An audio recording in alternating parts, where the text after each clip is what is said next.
그래도 대부분 동기층이랑 연락이 될 거 아니에요. 몇 명 전역 정도 한 것 같아요.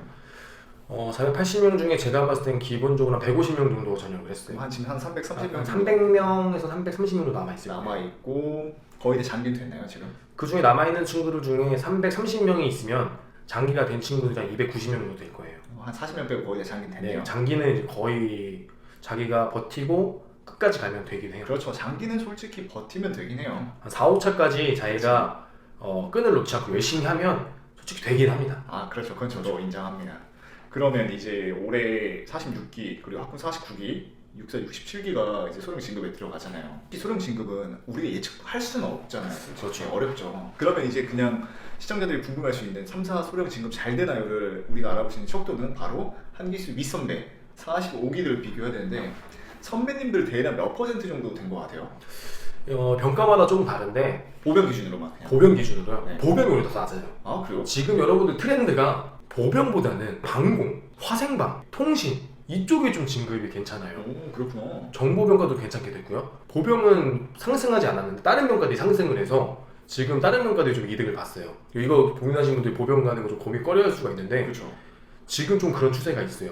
그래서 선배들 봤을 때 어떤 병가는 13명 중에 8명이 1차 소령이 됐고요. 많이 된 거죠. 엄청 많이 된 거죠. 그리고 어떤 병가는 15명 중에 2명이 전역하고 그 중에 1명 빼고 다 소령 1차 진급이 됐어요. 잘 되네요 소령이. 그러니까 요즘에는 트렌드가 조금 이제 타병가 쪽에서 소령 진급이 잘 되고 있어요. 그래서 전체적으로 봤을 때 1차 진급으로 봤을 때 퍼센티지가 예전 과거 같은 경우는 솔직히 말해서 1차 진급을 솔직히 포기하는 경우가 많았어요. 저 선배들도. 제가 봐도 정말 1차 진급 될 사람인데도 안 되는 경우도 있었고 근데 대부분 다 2차에는 됐죠. 근데 지금 1차 진급 트렌드가 제 생각입니다. 제 피셜입니다. 예전에는 25% 정도 됐는데 지금은 1차 진급이 한 35%에서 8%? 그 정도 많이 올라왔어요. 학군도 거의 비슷하겠네요. 학군도 비슷하죠. 그럼 한 육사는 한 60%, 70%? 제가 이제 자료를 봤는데 거기서 보니까 작년 선배 진급한 거 보면 그 정도 됩니다. 학군이랑 3사는 그냥 똑같아요. 맞아요. 그렇다고 보면 돼요 진짜. 그래서 저는 항상 하는 말이 뭐 육사와 3사 학군 학사가 아니라 그냥 육사와 비육사다.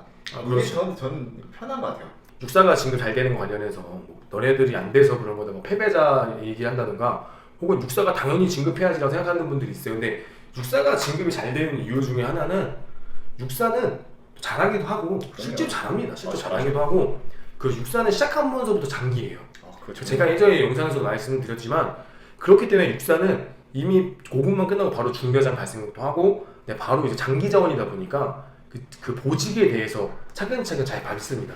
근데 학군이나 3사나 학사나 간부사 같은 경우는 장기가 되면 그때부터 보직의 순서를 밟아준다고 보시면 돼요. 장기가 일찍 된 사람들은 좀 그런 순서를 밟겠지만 장기가 조금이라도 2, 3차에 된 사람들은 중대장을 바로 못 갈 수도 있고 그런 식으로 좀 보직이 꼬이는 경우가 살짝 발생하기도 해요. 그렇죠. 그럴 때 진급을 한 2차 정도를 좀 늦게 진급하는 것 뿐이지 결국은 소령 진급하는 거 다 비슷하고 그 다음에 뭐 솔직히 말씀드려서 소위 때부터 보직부터 절대로 한직을 가지지 않습니다. 그렇죠.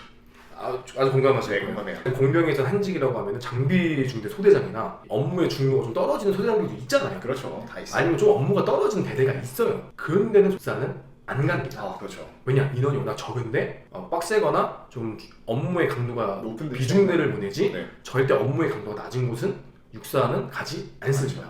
쉽게 설명하면 대대에서 육사 출신들 중에 본부 중대장한 육사 출신을 못 봤을 거예요.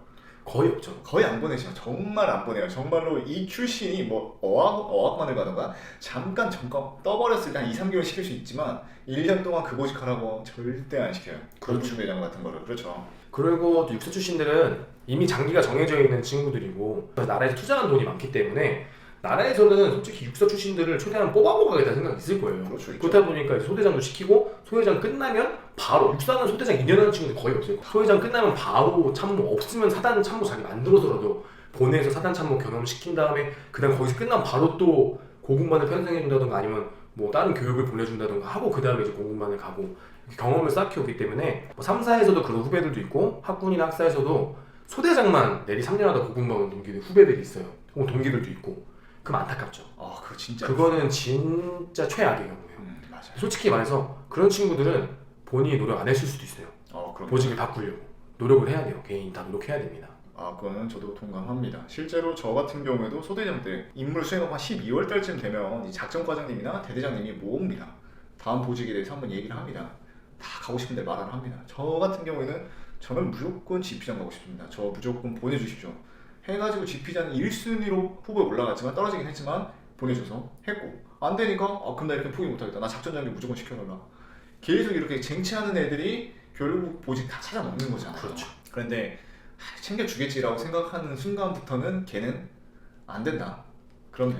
그런 것도 있고 가장 충격적인 거는 저한테 상담이 많이 옵니다. 후배들, 장교들, 현역 장교들 이제 카톡이 많이 와요. 물어봐요. 이런 거 이것저것. 가장 충격적인 거는 자기는 장기를 하고 싶대. 근데 장기가 아직 안 됐어요. 근데 작전 장기 너무 어려울 것 같고 인사과정 너무 힘들 것 같아요. 어떻게 해야 되니? 뭐 어쩌라는 거 그러면. 여러분들 분명히 말씀드리지만 힘들지 않으면 절대 안 됩니다.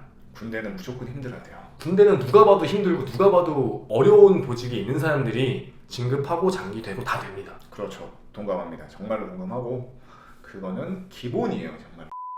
자, 계속 좀 얘기를 해보면 아까 1차 장기 같은 경우에도 이제 보면 보직도 중요하지만 결국 저는 가장 큰 건 이거예요. 임관을 했을 때 우리가 초급반을 가는데 초급반 성적이 제일 중요하다고 보거든요. 그렇죠. 뭐 요즘 후배들 말 들어보면 선배님 요즘 초급반 성적이 이제 합 나누셨기 때문에 상중하는 중요하지 않습니다라고 하는데 어떻게 생각하세요?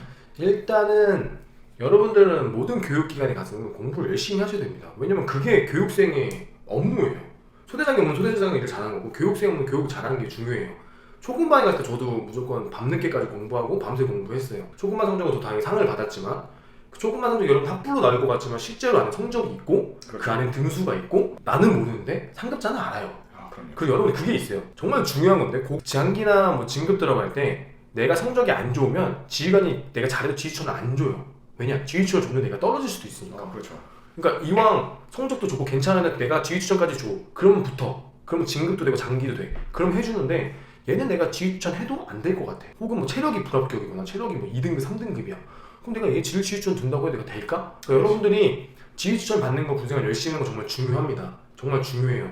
그런데 교육 성적이 결국 뒷받침이 안 되면 아무것도 안 돼요. 일단 보직이야 받을 수 있겠지만 장기도 안 될 거고 그 다음에 뭐 영어반을 간다거나 외국어반을 간다거나 위탁교육도 안 돼요. 위탁교육도 여러분 성적 봐요. 왜냐면 위탁교육 가서 공부를 해야 되지 않습니까? 그럼 얘가 공부를 평소에 잘하더라든가. 그러니까 여기서 위탁교육도 중요하게 보는 게 인간 성적은 위탁교육에 들어가요. 왜냐? 얘가 공부하던 습관이 있느냐 없느냐를 봐야 되거든요. 봐야죠. 왜냐면 내가 나라에서 돈 들여서 대학교 보내는데 저기 가서 띵가띵가 놀고 CD 받아와봐요. 그럼 나라에 돈 버리는 거잖아요. 그렇기 때문에 여러분들 교육기관에서는 사관학교에서든 모든 교육기관은 당연히 공부 잘하는 거, 열심히 하는 건 당연한 겁니다. 공부는 기본이에요. 진짜로. 그러면 그런 잘했던 사람으로서 후배들한테 얘기해 주고 싶은 뭐 꿀팁이나 뭐 그런 게 있나요? 일단은 장교 생활이든 뭐든 이제 군대는 결국은 사람으로 움직이는 곳이에요. 절대 뭐 장비로만 하는 게 아니에요. 사람으로 움직이는 곳이기 때문에 이 선배, 그다음에 후배, 이제 윗사람들, 아랫사람들 잘 챙기셔야 됩니다. 되게 중요해요. 특히나 이제 교수님들이나 훈육관님들이랑 연락을 한 동기들은 나중에 야전에서 만났을 때 반가울 수도 있고 그리고 윗분들은 고급 정보를 좀 많이 아세요. 그러면 가장 먼저 생각나는 자기 제자나 후배한테 연락을 할 겁니다. 그럼요. 그러니까 야전 생활도 잘해, 자기 자력도 괜찮아, 영어 공부도 열심히 하고 자력도 괜찮아. 근데 그 길을 모르는데 선배들은 알고 있단 말이죠. 그러면 그렇죠. 고급 정보를 받으면 바로 캐치해서 걔를 데리고 갈 수가 있어요. 그거 진짜 중요해요. 군대는 여러분들 공평하지만 결국은 다 사람이 합니다. 그럼요. 사람이 다 뽑아가는 곳이에요. 뭐 엑셀로 딱 해가지고 뽑는 곳이 아니에요. 사람이 다 눈깔 점수고 다 머릿속에 마음속에 기억되는 사람들 데리고 한단 말이에요. 결론은 선배, 후배 그리고 훈육관님들, 교관님들, 교수님들하고 연락을 잘 주고받는 교육 대인관계가 정말 중요하다. 이게 정말 꿀팁이고 그 다음에 생도생활이든 군생활이든 가장 중요한 게 있어요. 절대 위험한 건 내가 먼저 하지 마라. 그 위험한 게 뭐예요? 위험한 거 일단 하지 말라는 거 있잖아요. 뭐 만약에 유튜브 하지 마라. 그러면 하지 마셔야 됩니다. 군인 현역 군인인데 유튜브 하지 마라. 그럼 일단 하지 마세요. 내가 먼저 해서 큰일 날 필요 없어요. 물론 제가 한번 그렇게 한 적도 있지만 네, 그런 것도 있고 그 다음에 뭐 음주운전 하지 마라. 그럼 음주운전 하지 마셔야 돼요. 혹은 뭐 이제 코로나 때문에 얼마 전에 뭐 생활관 대기하라고 했잖아요. 움직이지 말라고. 근데 꼭 나가서 이렇게 문제 일으키는 친구들이 있습니다. 여러분 절대 하지 말라는 거 하지 마세요. 하지 말라는 거 안 하면 군생활 편합니다. 근데 꼭 하지 말라는 걸 해요. 그리고 걸려서 지가 남 탓을 해요. 아, 나 자기 걸렸다고. 근데 하지 말라는 거 안 하시면 됩니다. 그러시면 생도생활이든 군생활이든 편해요.